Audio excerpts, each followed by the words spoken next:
This feature that we're going to add to our Groundswell site is the ability to resize the form element for entering comments on our registration form. And this is going to illustrate using one of the jQuery UI interactions, which is the resizable interaction.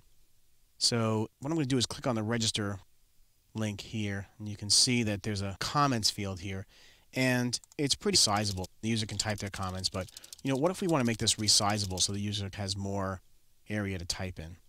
So what we're going to do is go over to the code and implement the jQuery UI resizable interaction to let the user resize that comments area.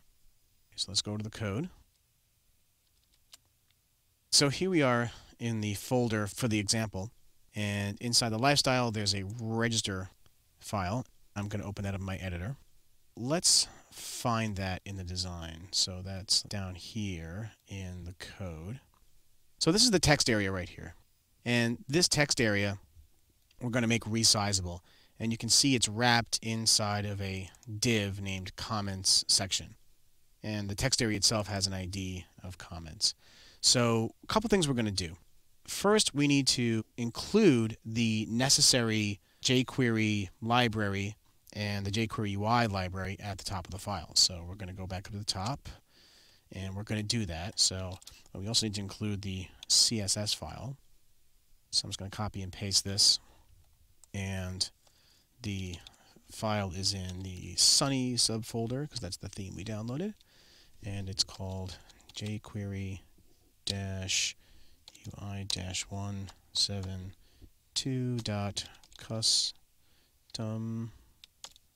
Okay, so now we've included the style sheet. Now we need to include the script file for both jQuery and jQuery UI.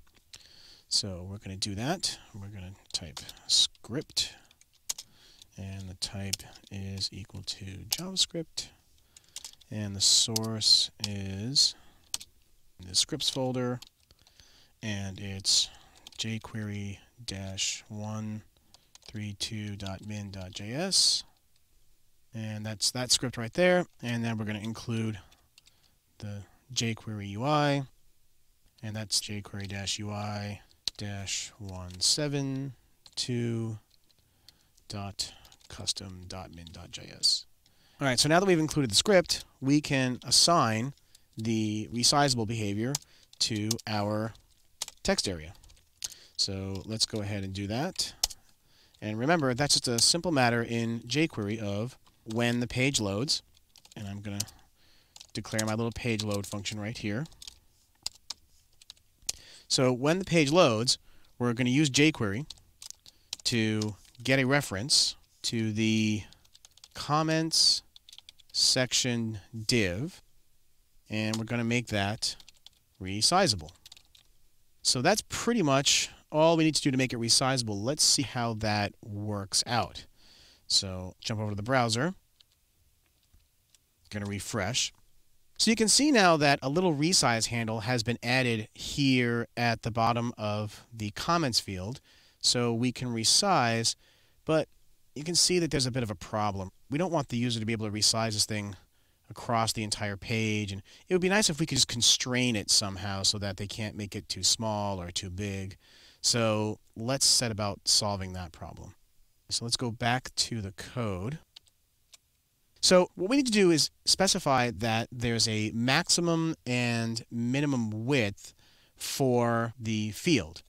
So here in my function, I'm going to declare a couple of variables. First, I'm going to declare a max width variable. And what I'm going to do is I'm going to set that to be whatever the current width of the field is. That way it can't get any bigger than it currently is. So I'm going to use jQuery to retrieve a reference to the comment section div. And I'm just going to ask for its width. Remember from our CSS section that we can get the width of any element by doing this. Now, in the resizable call, pass in some parameters to resizable, because remember it takes some parameters like what we want the min width and max width to be, and so on and so forth. So I'm going to pass in an object, and I'm going to say that the max width can't be any more than the max W. That should fix the max problem. Let's go back to the browser and see. So I'm going to refresh. And yeah, sure enough, it can't get any wider than it used to be at its maximum, so that's good. We still have to fix the minimum problems, though. So let's go back to the code. So we're going to do the same thing for the minimum width and minimum height. I'm going to declare another variable named min-width, and I'm going to set that to be equal to max width. So that way, the text area will only stay as wide as it currently is. It won't get any more narrow, and it won't get any more wide. And finally, I'm going to declare another variable, and this one's going to be called min-height. I'm going to do the same kind of trick that I did with the width. I'm going to copy that, I'm going to paste this, and now I'm just going to ask for whatever the current height is. Okay, so now I know how wide it is and how high it is. I need to set the right parameters. There's max width.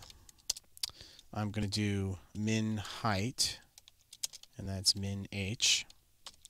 And I'm going to do min width, and that will be min width.